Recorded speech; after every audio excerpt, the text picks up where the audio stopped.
খুলনা বিশ্ববিদ্যালয়ের 4 জন শিক্ষক ও গবেষককে এবছর ভাইস চ্যান্সেলর অ্যাওয়ার্ড প্রদান করা হয়েছে। আজ বুধবার সকালে বিশ্ববিদ্যালয়ের কেন্দ্রীয় গবেষণাগার ভবনের কনফারেন্স রুমে এক অনুষ্ঠানে তাদের হাতে আনুষ্ঠানিকভাবে এই অ্যাওয়ার্ড তুলে দেওয়া হয়। অনুষ্ঠানে প্রধান অতিথি হিসেবে উপস্থিত ছিলেন খুলনা বিশ্ববিদ্যালয়ের উপাচার্য অধ্যাপক ডক্টর মোহাম্মদ রেজাউল করিম। বিশেষ অতিথি হিসেবে উপস্থিত ছিলেন বিশ্ববিদ্যালয়ের উপাচার্য অধ্যাপক ডক্টর মোহাম্মদ হারুনুর রশিদ খান। অ্যাওয়ার্ড প্রাপ্তরা হলেন খুলনা বিশ্ববিদ্যালয়ের গণিত ডিসিপ্লিনের প্রফেসর ডক্টর মোহাম্মদ হায়দার আলী বিশ্বাস, অর্থনীতি ডিসিপ্লিনের প্রফেসর ডক্টর মোহাম্মদ নাফিস আহসান, এফএমআরটি ডিসিপ্লিনের প্রফেসর ডক্টর অলোকেশ কুমার ঘোষ ও হিউম্যান রিসোর্স ম্যানেজমেন্ট ডিসিপ্লিনের প্রভাষক ইমতিয়াজ মাসরুর। আমি প্রথমেই মহান রব্বুল আলামিনের শুকরিয়া আদায় করছি, আলহামদুলিল্লাহ, যার অশেষ রহমত না থাকলে আজকে হয়তো সেকেন্ড টাইম আমি এইখানে আপনাদের সামনে কথা বলার সুযোগ হয়তো পেতাম না। সেই আল্লাহর কৃতজ্ঞতা জানাচ্ছি, আল্লাহর রহমত কামনা করছি। অনুভূতি ব্যক্ত করা এটা এলোমেলো হয়ে যায়, কারণ এটা এতই মানে হৃদয়ের ভিতর থেকে এই কথাগুলো সাজানো গোছানো বলা কঠিন। তাদের ফ্যামিলি মেম্বার, বাবা মা অথবা যদি ফ্যামিলি মেম্বার থাকে, তাদেরকেও যদি এখানে ইনভাইট করা যায় তাহলে এই অনুভূতির ভাগিদার তারা হতে পারে। তো এইটা ভালো লেগেছে। এবার যখন সিটি পেয়েছি তখন সিটিতে দেখলাম যে ওটা উইথ ফ্যামিলি এটা উল্লেখ করে দেওয়া হয়েছে, এবং এটা নিঃসন্দেহে বিসি স্যারের কথাতে মানে উনি নিজে খুবই আনন্দিত যে এটা ফ্যামিলি সবাই এখানে আসছে। এটা সর্বোচ্চ অ্যাওয়ার্ড, এবং এটা মূলত এক্সিলেন্সের উপর, রিসার্চ এক্সিলেন্সের উপরই মূলত এই অ্যাওয়ার্ডটা দেওয়া। আমার মনে হয় ভাইস চ্যান্সেলর অ্যাওয়ার্ডের প্রথম স্বীকৃতি যেটা, এটা মানে আমার জীবনে প্রথম স্বীকৃতি। প্রাপ্তির আশায় করা হয় না, এটা ঠিক, কিন্তু সেটা যদি স্বীকৃতি দেওয়া হয় তাহলে নিঃসন্দেহে সেটা এই কাজকে বা এই প্রাপ্তিটাকে অনেক গুণে মানে উৎসাহটাকে অনেক বাড়িয়ে দিতে পারে। আমাদের বিশ্ববিদ্যালয়ের মধ্য থেকে একেবারে সর্বোচ্চ স্বীকৃতি আমার খুব ভালো লাগছে আর কি আজকে। এবং আসলে যে এই স্বীকৃতি যে একদিন পাবো কিংবা পাওয়ার জন্য যে দৌড়, আমি আসলে যখন শুরু করেছিলাম ওইরকম কোনো মোটিভেশন আমার মধ্যে ছিল না। তো একটা পর্যায়ে এসে দেখলাম যে আর কি স্বীকৃতিটা চলে আসলো। আমার সাথে অন্যান্য যারা আর কি আজকে এই পুরস্কারটা পেলেন, অবশ্যই আমার তরফ থেকে সকলকে অভিনন্দন রইল, এবং এটা আমাদের সবার জন্য একটা ইন্সপিরেশন হিসেবেই আর কি সামনের দিনে কাজটা নানা দিক থেকে এখন নিজেদেরকে আর কি ডেভেলপ করছি ইউনিভার্সিটির মধ্যে। তো এইটার জন্য আসলে আমাদের যে একাডেমিক এবং রিসার্চ যে এনভায়রনমেন্ট, সেটা আলহামদুলিল্লাহ আগের থেকে অনেক ভালো। তো আমি যেটা প্রশাসনের কাছে আশা করব যে এই জন্য এই ভালো একাডেমিয়াতে ভালো কাজ করার জন্য এবং ভালো রিসার্চ করার জন্য যে সমস্ত ফ্যাসিলিটিস দরকার, এই বিষয়ে আর কি আমাদের প্রশাসন আরেকটু সহযোগিতা করবেন আমাদের। বিশেষ করে আমি যেটা বলতে চাই যে ভালো রিসার্চ মানে ভালো লিটারেচারে অ্যাক্সেস, এবং ভালো লিটারেচারে অ্যাক্সেস করতে গেলে আমাদের যে গ্লোবাল যে ডেটাবেস আছে স্কোপাস কিংবা ওয়েব অফ সায়েন্স, এইটাতে কিন্তু আমাদের অ্যাক্সেস নেই। এবং আমি একটু স্যারের জ্ঞাতার্থে জানাই, এইগুলো সাবস্ক্রিপশন যে অনেক এক্সপেন্সিভ তা কিন্তু না। আমরা কিন্তু ইতিমধ্যেই টার্নিটিনের সাবস্ক্রিপশন আমাদের আছে, এবং এর এই স্কোপাস কিংবা ওয়েব অফ সায়েন্স এর সাবস্ক্রিপশন ডেফিনেটলি ওই টার্নিটিনের সাবস্ক্রিপশনের থেকে কম। তো আমি একটা উদাত্ত আহ্বান জানাচ্ছি স্যাররা যেন বিষয়টা একটু বিবেচনা করেন। আজকে পদকপ্রাপ্ত হলেন সবার সাথেই সম্ভবত তাদের যে ফ্যামিলি মেম্বার প্রত্যেকেরই মোরাললেস ছোট বড় অনেক স্যাক্রিফাইস আছে।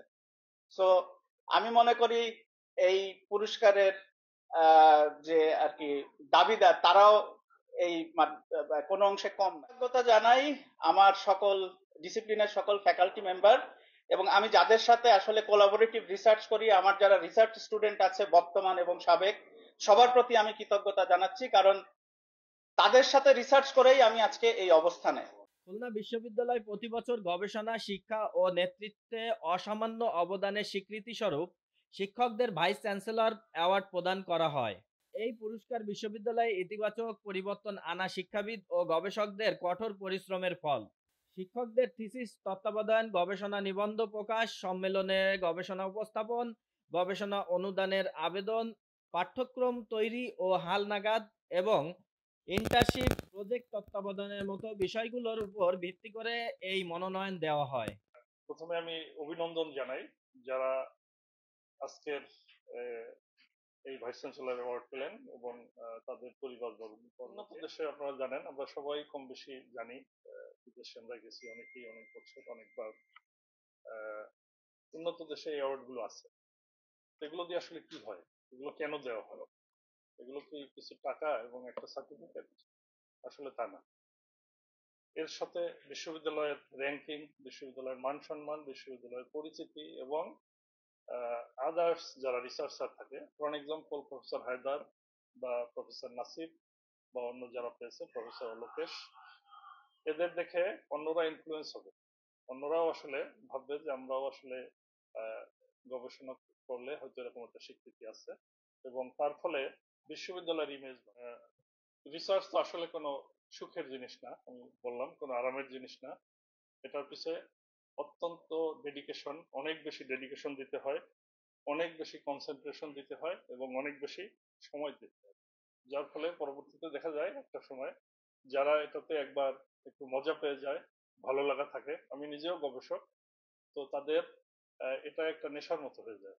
এজন্য একজন বলে গেলেন, প্রফেসর হায়দার আলী, যেটা তার নেশা। হ্যাঁ, এটা আসলে যারা প্রকৃত রিসার্চার তারা কিন্তু সুযোগ সুবিধা, লজিস্টিকের দিকে আমাদের সুযোগ সুবিধা বেড়েছে, এবং আপনাদের উপর, আপনারা আজকে যারা এই অ্যাওয়ার্ড পেলেন, আপনাদের দায়িত্ব বাড়লো, বিশ্ববিদ্যালয়ের প্রতি আপনাদের দায়িত্ব বাড়লো, বিশ্ববিদ্যালয় আপনাদের অ্যাকনোলেজ করলো, এবং এই অ্যাকনোলেজমেন্টের বিনিময়ে বিশ্ববিদ্যালয়ের প্রতি আপনারা আপনাদের গবেষণা বা আপনাদের স্ব ক্ষেত্রে আরো বেশি অবদান রাখবেন বলে আমি বিশ্বাস করি এবং আমি আশা রাখি।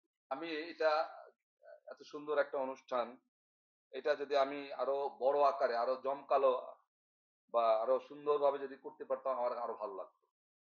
সেটাই আমি আহ, গবেষণা উদ্ভাবনী কেন্দ্রের পরিচালকের সাথে কথা বলছিলাম যে এটাকে আরো সম্মাননা বা আরো বড় ধরনের কিছু করার সুযোগ আছে কিনা, সেটা একটু খতিয়ে দেখার জন্য। এবং আমি যদি ইসিসি চেয়ারম্যান বা শিক্ষা মন্ত্রণালয়ের এরকম অথবা উপদেষ্টা কাউকে এনে যদি এই অনুষ্ঠানটা করতে পারতাম, আমি মনে হয় যে এটা আরো তার, যেটা বলবো, যেটার যে এই অ্যাওয়ার্ডের যে মূল্য বা এই অ্যাওয়ার্ডের যে সম্মান আরো বৃদ্ধি পেত।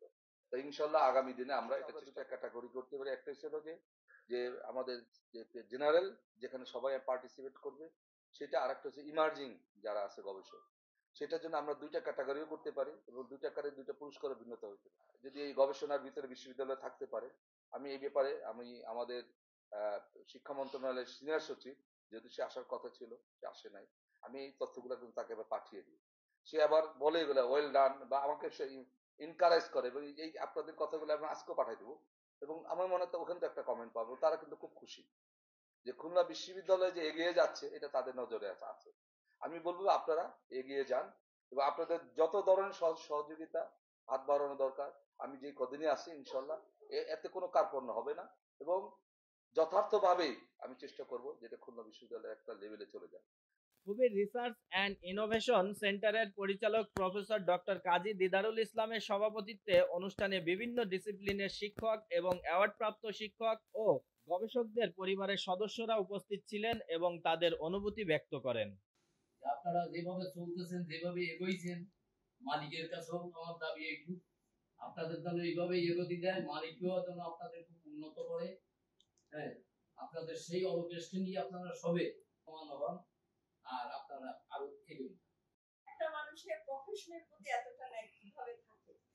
তো আলহামদুলিল্লাহ আমার আজকে মনে হয়েছে যে তার যে ন্যাকটা ছিল সেটা সে আজকে পেয়েছে, এবং কিছুটা হলে হয়তো আমার এবং আমার ছেলের রাগটা কমেছে যে না, আসলে প্রফেশনটা আসলে অবশ্যই সবার আগে প্রায়োরিটি থাকা উচিত।